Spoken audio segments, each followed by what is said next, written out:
Olá galera, tudo bem com vocês? Sejam mais uma vez muito bem-vindos ao nosso canal.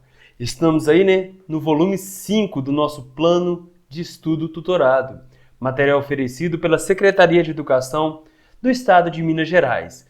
Vamos falar aí, sobre gravitação universal, tema referente à semana 3 do primeiro ano do ensino médio regular. Mas antes que possamos passar para as atividades, convido vocês. Inscreva-se em nosso canal, ative as notificações para ficarem por dentro aí dos vídeos que têm sido lançados semanalmente. Podem ir lá em nosso Instagram, Escola Online, para que vocês lá vejam quando serão lançados os vídeos e outras atividades mais. Certo, galera? Eu sou o professor Camilo, professor de Física do Escola Online e desejo saber, vocês estão prontos? Ok, vamos trabalhar!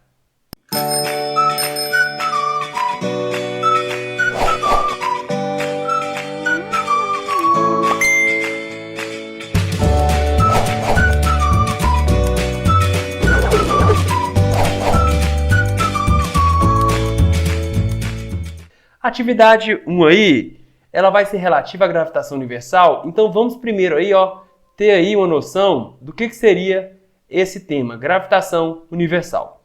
É o ramo da física, gente, que estuda o comportamento e movimento dos astros, ou seja, estuda a movimentação dos planetas, e dos corpos que os cercam.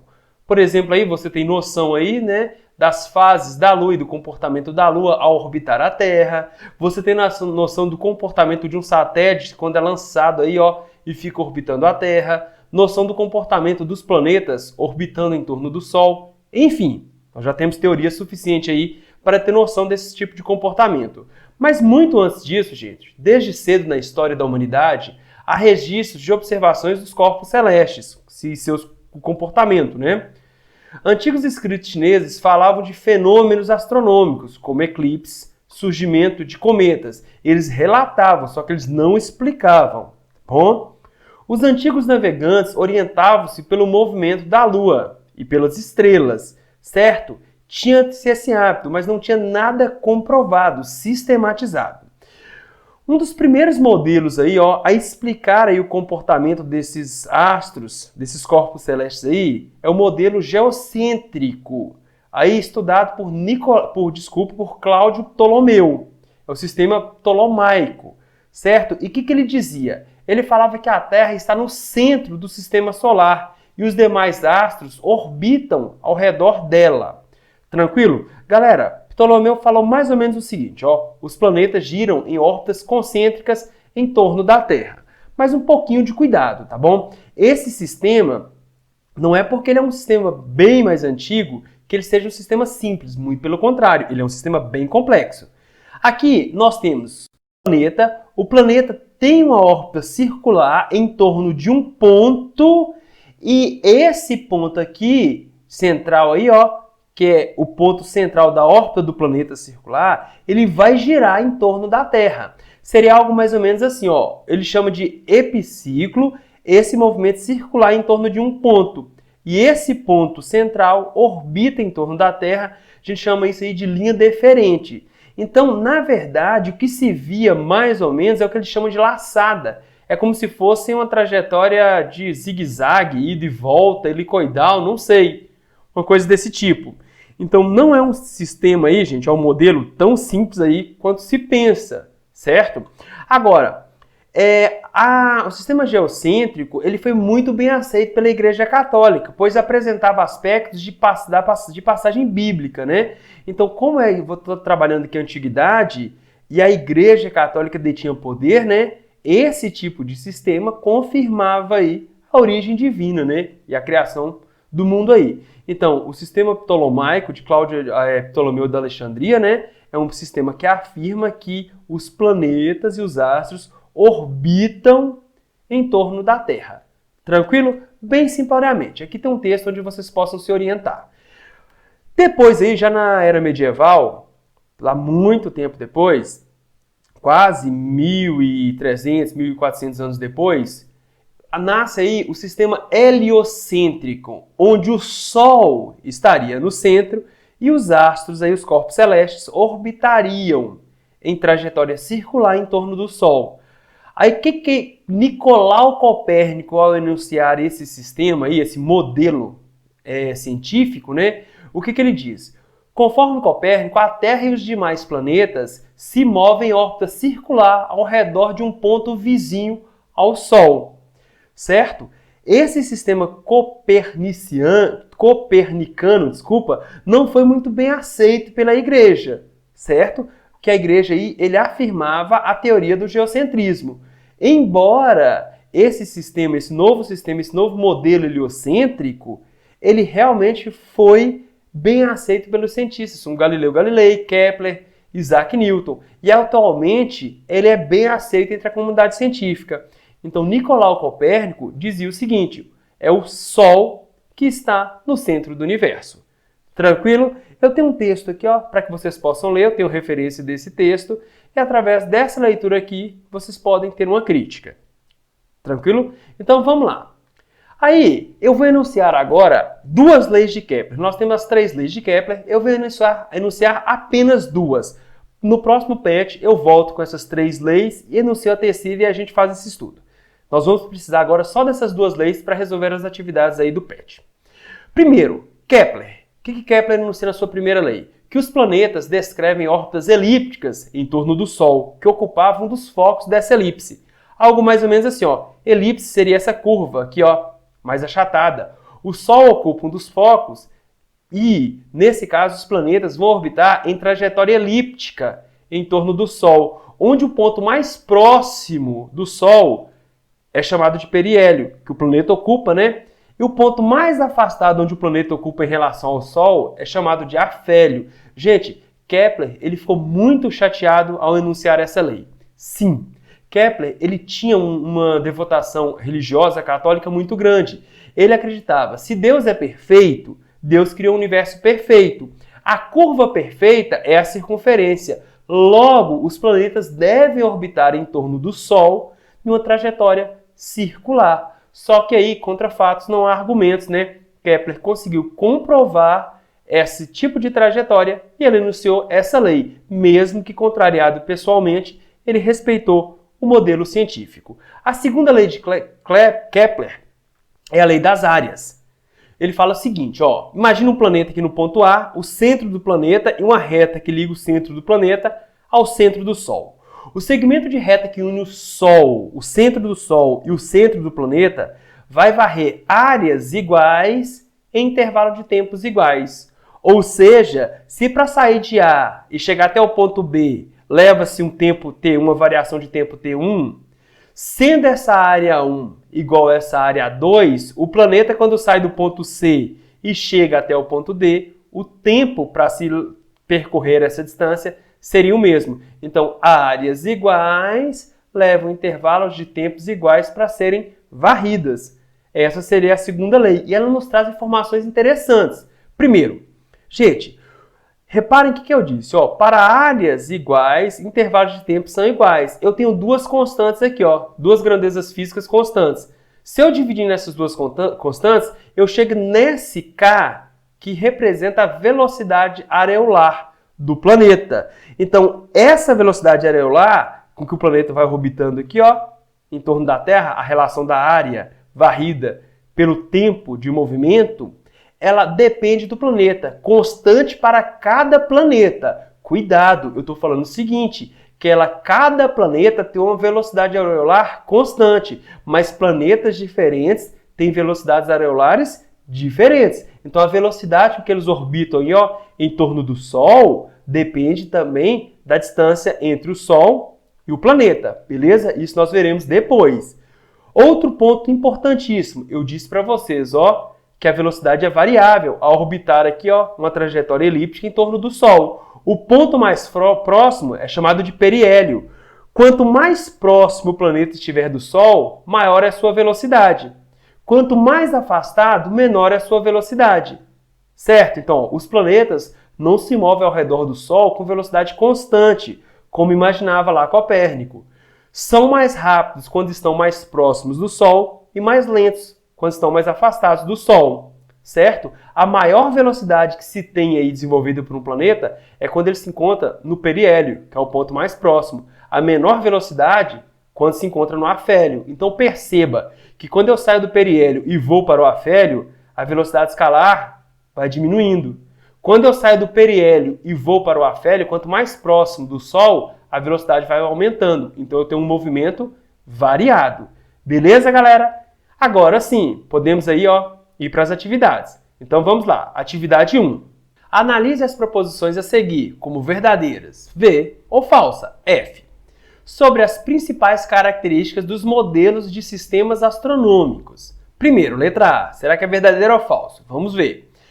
Sistema dos gregos, a Terra, os planetas, o Sol e as estrelas estavam incrustadas em esferas que giravam em torno da Lua. Galera, Ptolomeu disse o seguinte: os planetas giram em órbitas concêntricas em torno da Terra.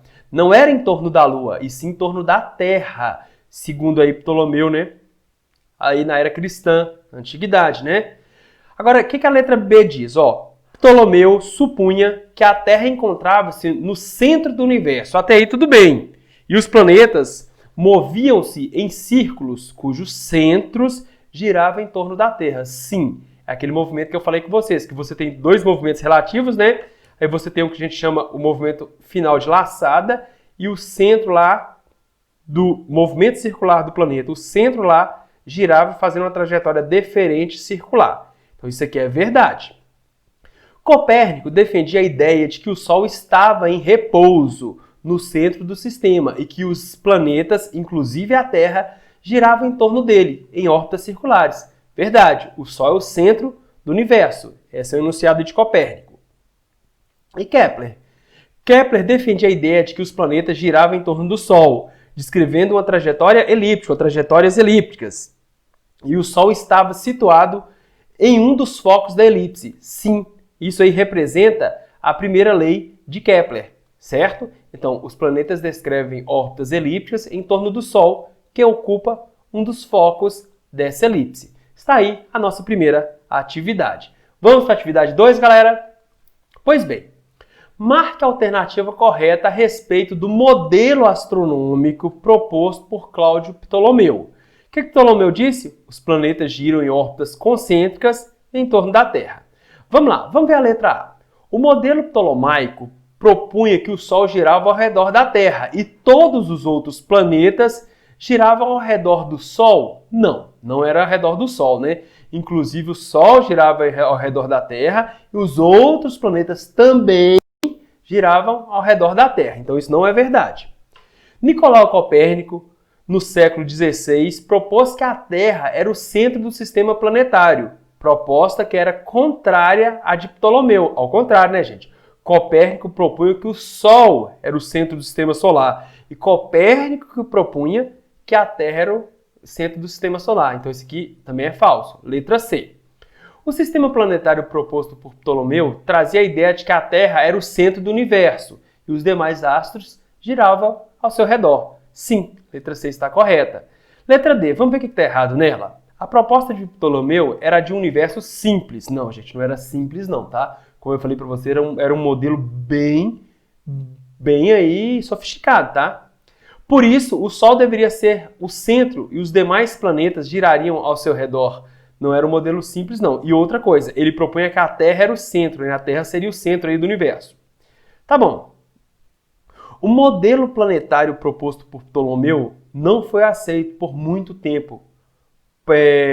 Confrontava as ideias da igreja. Acho que falta alguma coisa. Depois confrontava as ideias da igreja. Não, galera. Quem confrontou as ideias da igreja foi Copérnico. Ptolomeu, ele corroborava, né, com a ideia aí que estava na Bíblia, nas passagens bíblicas, né? Então, o sistema ptolomaico, onde você tinha o sistema geocêntrico, era aceito pela igreja.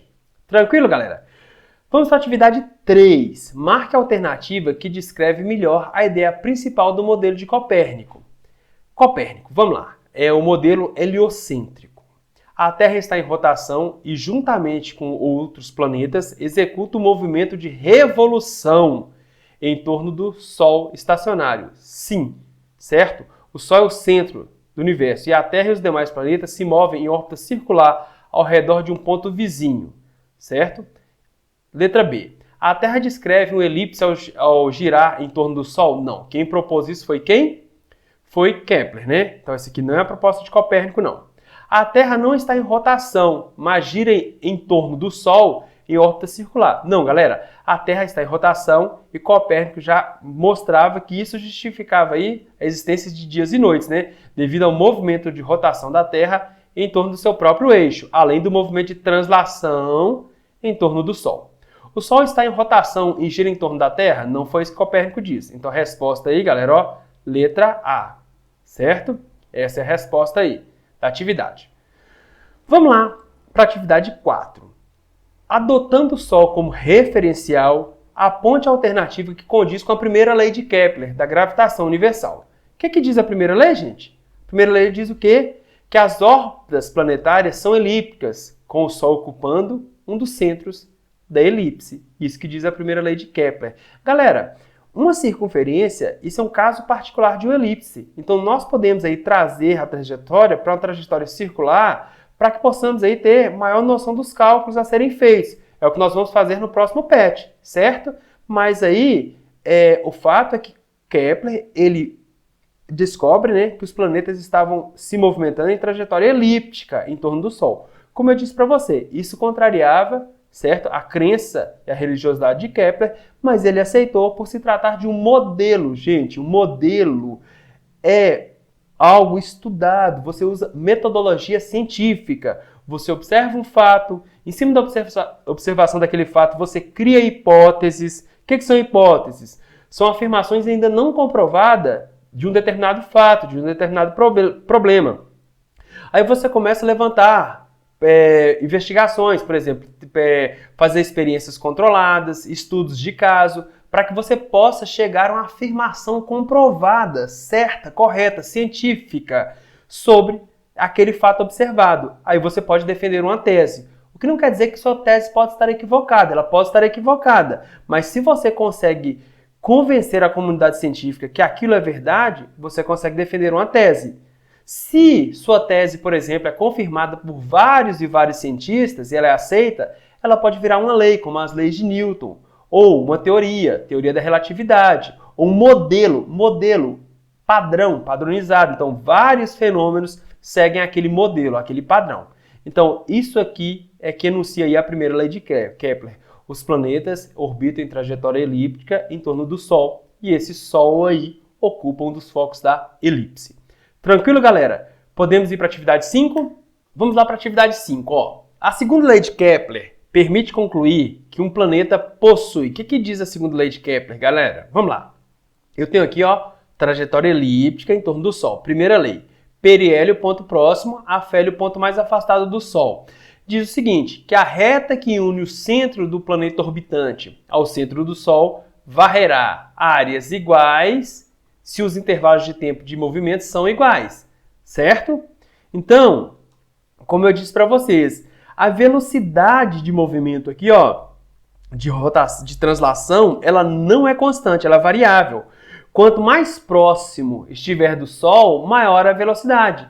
Quanto mais afastado o planeta estiver do Sol, maior será a sua velocidade. Os planetas não se movem ao redor do Sol com velocidade constante. São mais rápidos quando estão mais próximos do Sol, mais lentos quando estão mais afastados. Isso vem da segunda lei aí de Kepler. Então vamos lá para a atividade. O que diz A? Será que é verdadeiro? Maior velocidade quando se encontra mais longe do Sol? Não. Quanto mais longe, mais distante, menor é a velocidade. Maior velocidade terá os planetas, um planeta em si, né? Quando se encontra mais perto do Sol? Sim, verdade. Letra B, resposta. Vamos à letra C aí, vamos lá. Menor velocidade quando se encontra mais perto do Sol? Não, maior velocidade quando se encontra mais perto. Velocidade constante em toda a sua trajetória? Nem pensar, né? A gente percebe que a velocidade é variável, depende da distância aí entre Sol e o planeta analisado. Velocidade aureolar variável? Não, galera. Nós vimos lá que para um planeta em análise, a relação entre a área varrida e o tempo transcorrido, ela é uma constante, que chama-se velocidade aureolar, certo? Então, a velocidade aureolar depende do planeta, é constante para cada planeta. Planetas diferentes essa relação terá valor diferente. Mas como eu estou tratando de um planeta em específico, sua velocidade aurorar tem que ser constante e não variável. Resposta da alternativa, letra B. Quanto maior é a velocidade, é porque o planeta está mais perto do Sol. Tranquilo, galera? Então vamos lá, galera, para a atividade número 6, última atividade. O Enem 2019.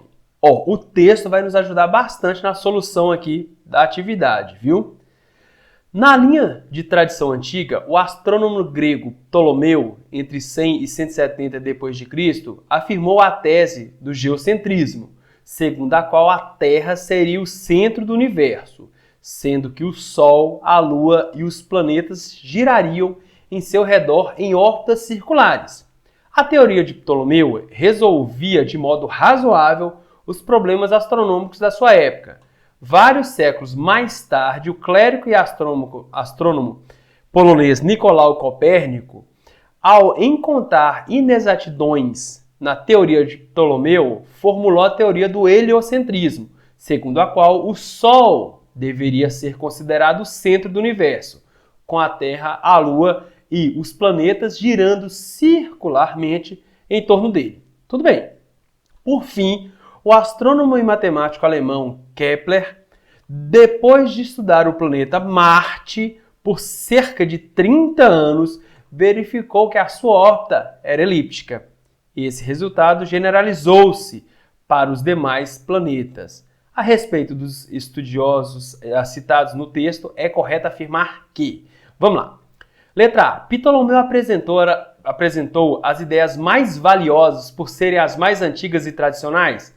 Gente, as ideias de Ptolomeu eram valiosas? Sim, mas é pelo fato de elas serem mais antigas e tradicionais, elas eram mais valiosas? Não, elas contribuíram sim para a evolução do estudo aí, do movimento aí astronômico, né, dos corpos celestes. Mas eu não posso afirmar que as ideias de Ptolomeu eram as mais valiosas, certo? Copérnico desenvolveu a teoria do heliocentrismo, tudo bem, inspirado no contexto político do Rei Sol. O Rei Sol, gente, é o Luís XIV. E nessa época, né, o Rei Sol, ele tinha uma forte ligação com a Igreja. E Copérnico, a teoria do heliocentrismo, ela não corroborava, ela não confirmava as crenças religiosas aí, ó. Então, Copérnico, ele utilizou o contexto político do Rei Sol? Não, pelo contrário, né? Ele ia de encontro, né, às ideias aí apregoadas pela Igreja. Então, eu não posso afirmar que seja verdade. Copérnico viveu em uma época em que a pesquisa científica era livre e amplamente incentivada pelas autoridades? Será que na época de Copérnico a Igreja permitia que você pesquisasse amplamente e pudesse difundir as suas ideias? Nem pensar, né? Criação divina, certo? Tudo emana, o poder emana de Deus. E o rei só deve aí explicações a Deus. Absolutismo, certo? Letra D. Kepler estudou o planeta Marte para entender as necessidades, certo, de expansão econômica e científica da Alemanha. Galera, é o seguinte, nessa época aqui, parece, pegando informações aí, a Alemanha estava em guerra, se não me engano, a Guerra dos 30 anos. E a Alemanha montou sim um laboratório bem interessante para a época, para Kepler, tá? Mas o que não garantia, certo? Que isso era por interesses da expansão econômica e científica da Alemanha, tá bom? Então isso aqui não está certo, não foi por causa disso que Kepler estudou aí o movimento aí de translação de Marte em torno do Sol, né? E a letra E aí, ó, desculpa. Kepler apresentou uma teoria científica que, graças aos métodos aplicados, pôde ser testada e generalizada. Sim, gente, teoria científica, como eu disse para vocês, ó, você tem métodos experimentais, você tem um modelo científico, uma metodologia científica.